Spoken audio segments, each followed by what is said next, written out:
Hello again. Yeah, I promised the last time we spoke that I would say something about the town meeting last night in Wisconsin. And admittedly, I really didn't get a chance to hear much about what Ted Cruz had to say. So I'm not going to go into anything there. That would be dishonest. Um, I want to talk first about what I saw John Kasich talking about, and kind of explain that I'm seeing that between him and Mr. Cruz, we have two people that are more self serving in what they're doing than what they're concerned about the future of our country. Um, they want to be president in order to be president, and they don't really have the concern for our country in mind. And I can see that. I can see that in how they're going about this, because if they actually had concern for our country and they were not more concerned about their party affiliation and what the RNC is going to criminally manipulate in order to get one of them maybe into office, um, they would understand that their best bet to show their support for America at this time and possibly put them into contention for a future president of our country rather than someone who is considered anti-patriotic to our country.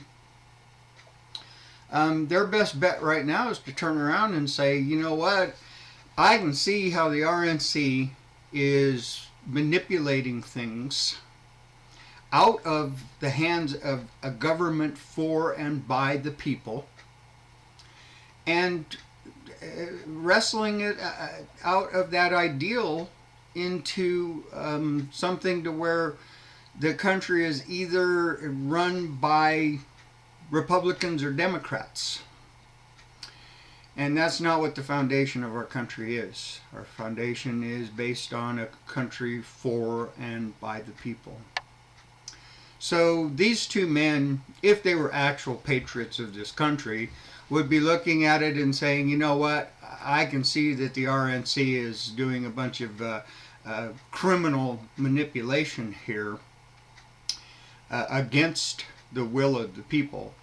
And they should just go ahead and quit the race, back out of the race right now, and say, okay, make Donald Trump the Republican candidate. I myself don't think that we should be having a two-party system anymore. I don't think we should be having an electoral college, because these are all things that were manipulated into our system throughout our growing as a country by criminally minded people who wanted to impose their ideologies onto the public and overpower the will of the people, overpower the will of the majority.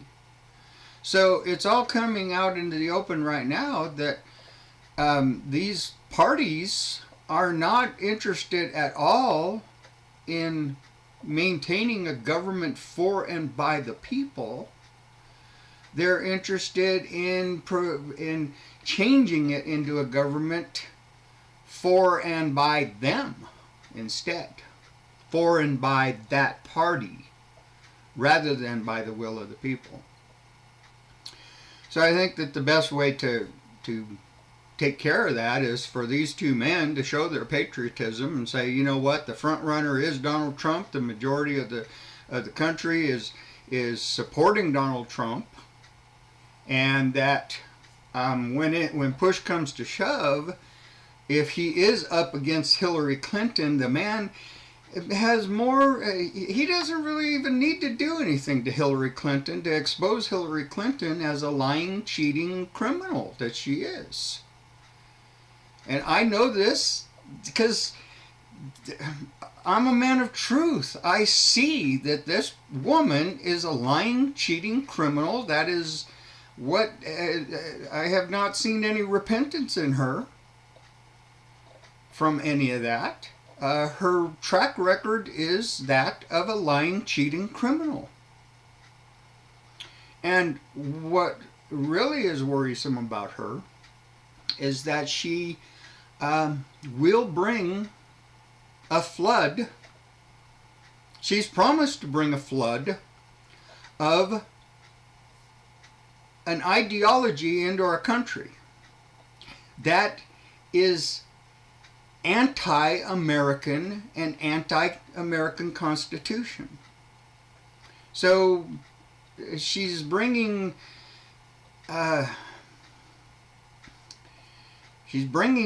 separation of states, seceding of states and everything else, and we're going to end up with states that are Muslim states, and we're going to have Christian states, and so on and so forth, and we're not going to be any different than the Middle East because of this woman, if she's allowed to complete the destruction that was started by the Obama administration through their lies and deception. And I'm not talking about just Mr. Obama. I'm talking about all the people with him, even the Republicans and stuff, even the Republicans that we've elected into Senate that we put them there for the purpose of impeaching this guy, yet they haven't done it. So we have to understand that we've got a criminal government right now.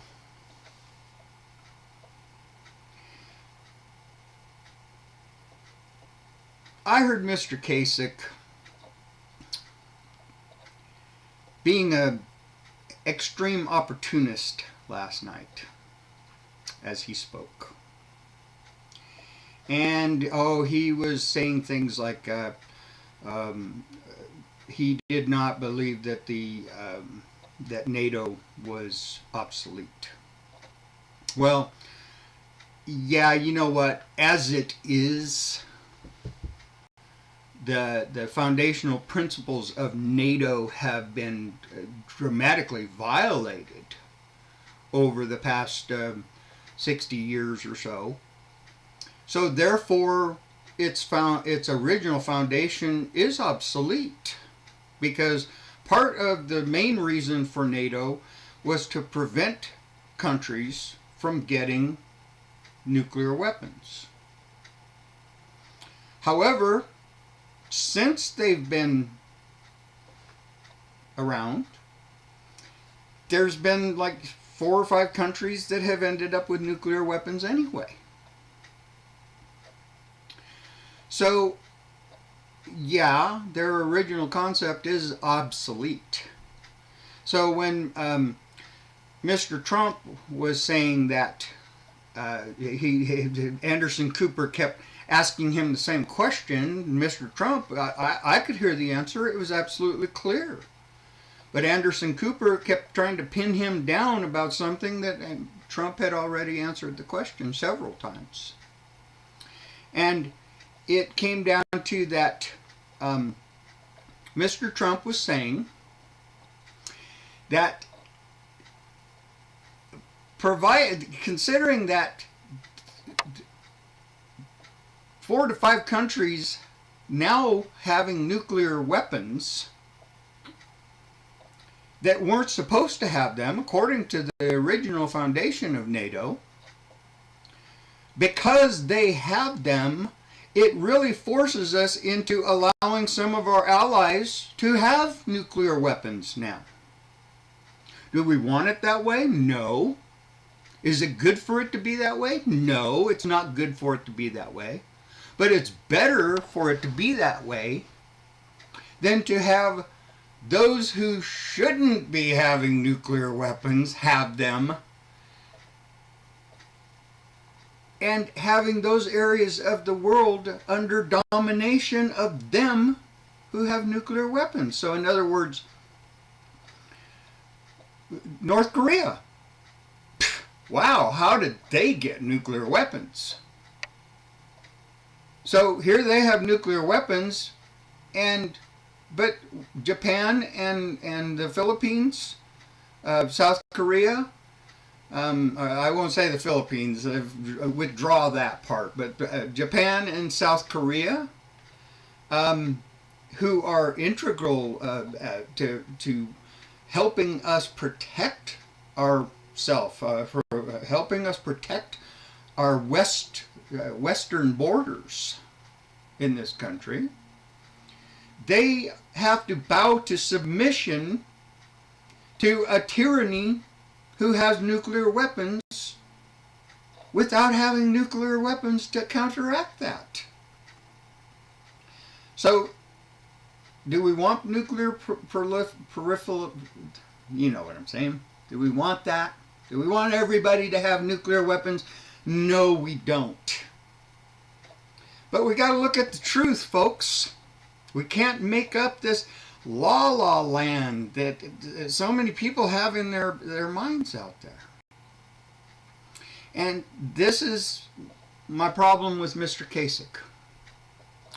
Mr. Kasich, my goodness, if the world could be this wonderful la land that he has in his mind, oh, we would all love that. But it's not that. It's corrupt. It's self-serving. And if he's going to go out there and battle against a corrupt and self-serving world with la land ideas, we're going to be crushed if he's our president. We're going to not only have them taking more advantage of us than they already are, but they're going to actually, I mean, he's even talking about taking and allowing people to police from other countries, allowing people to police our people inside of our borders and things like this. I don't understand the garble that the man is putting out there, because I don't understand la land mentality.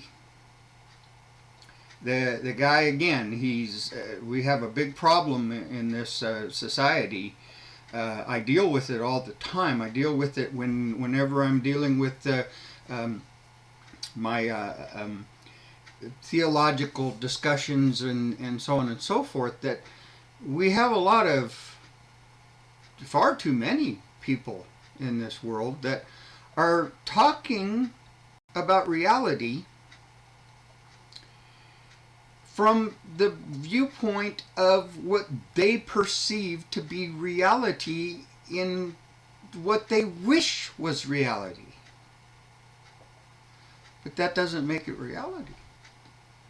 I mean, I wish I could look out the window and there'd be magical unicorns and butterflies and love and, everyone embracing each other as brothers and sisters, and there was no war and there was no poverty, there was no... Oh, man, oh, boy, do I wish for a world like that. Do I think it's real? Absolutely not. Look at the evidence. That's all you got to do. Just look at the evidence and quit trying to say, well, you know, I mean, we could go ahead and do it this way, and we could do it this way, and what if?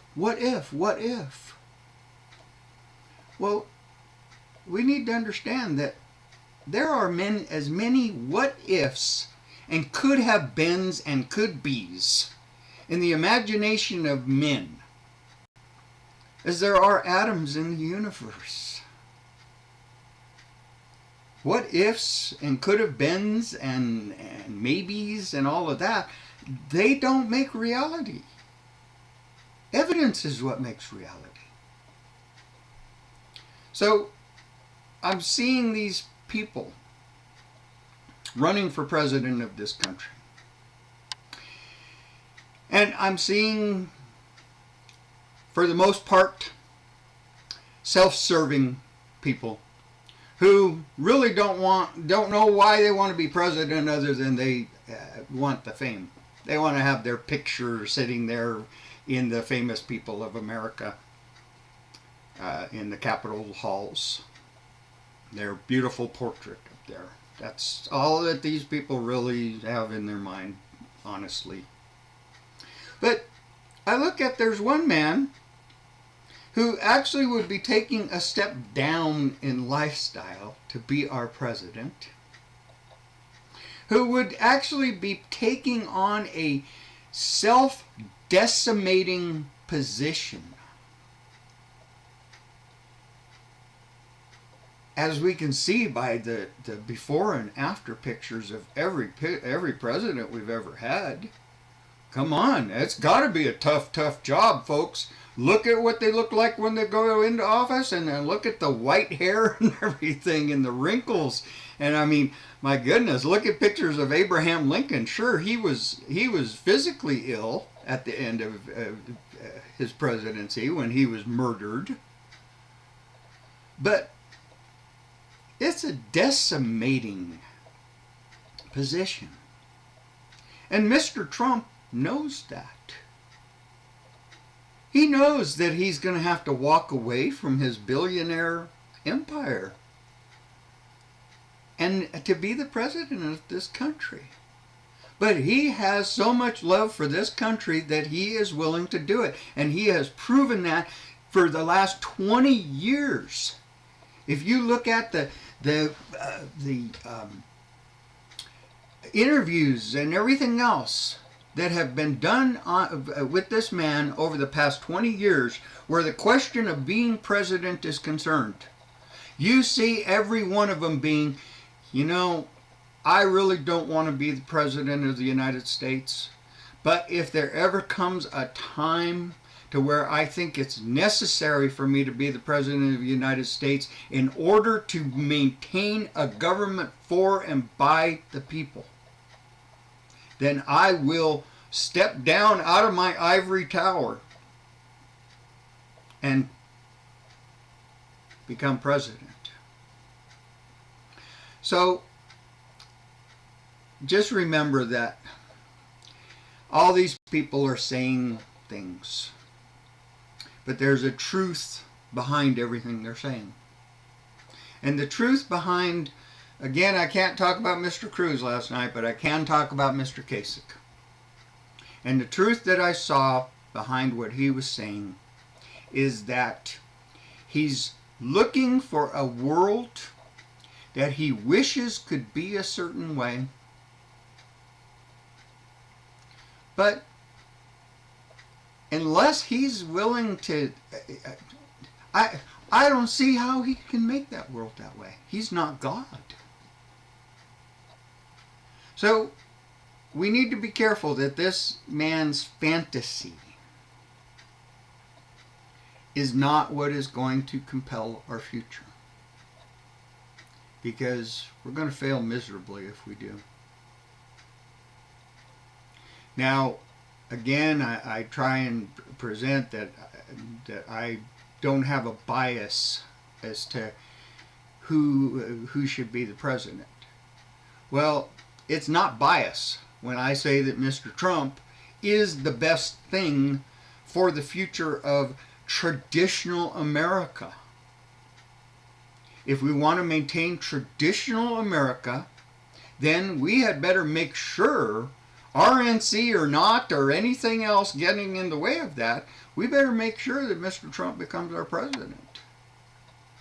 Otherwise, anyone else become our president, you will not see us being able to rebuild out of the destruction that has been brought to us by the Obama regime. This man told you from the very beginning, Obama told you from the very beginning that he hated America and he was going to change it. And you all didn't hear what he was saying? And you even have some of you, I mean, some of even my loved ones and my friends still. Oh, no, he's a great president and blah, blah, blah. No, he's not.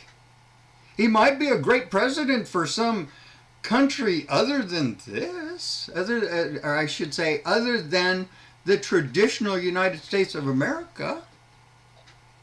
He might be a great president for that, but he's not a great president for the traditions and the culture of the United States of America. And neither will Hillary Clinton be, nor Bernie Sanders be, nor John Kasich be, nor Ted Cruz be. So that leaves us, the only other choice is Donald Trump. And here we have a man who everyone fears. And you know why they fear?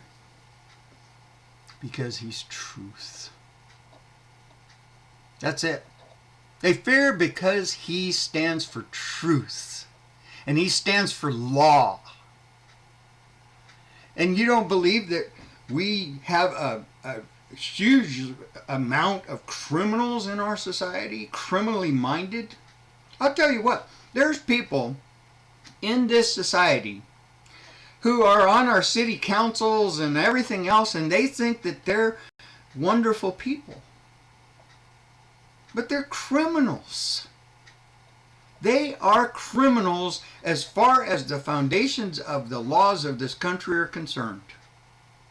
They don't understand one little bit about what a government for and by the people is about. And my proof of that is you go on any freeway in this country, you put yourself in the center lane, you set your cruise control at the speed limit, or even go ahead and go to the maximum allowed, ignored by the law on that roadway. You go ahead and do the 5 miles an hour over. And you tell me that those aren't criminals tearing past you? They're violating the law. They're criminals. Oh no, well, it's just an infraction. Yeah, come on. We, the people, make the laws. You violate them, you violate the people. That's all there is to it. So you can go ahead, you can elect your criminals. But I guess the question is, are we now a society of criminals? Or are we a society of law-abiding citizens? The results of this election are going to tell you the answer to that. You can go ahead and have your society of criminals if you want. You'll pay for it. Or you can have your society of law-abiding citizens. I had a judge kick me out of jury duty one time because he looked at me and says, you know, if everybody thought the way that you think, then there would be just chaos out there. Oh, really, Your Honor? Yeah? So, have you read the news today? Did you see anything about what's going on in the country, in the world? Have you? That's not chaos? Yeah, how's that all working out for you?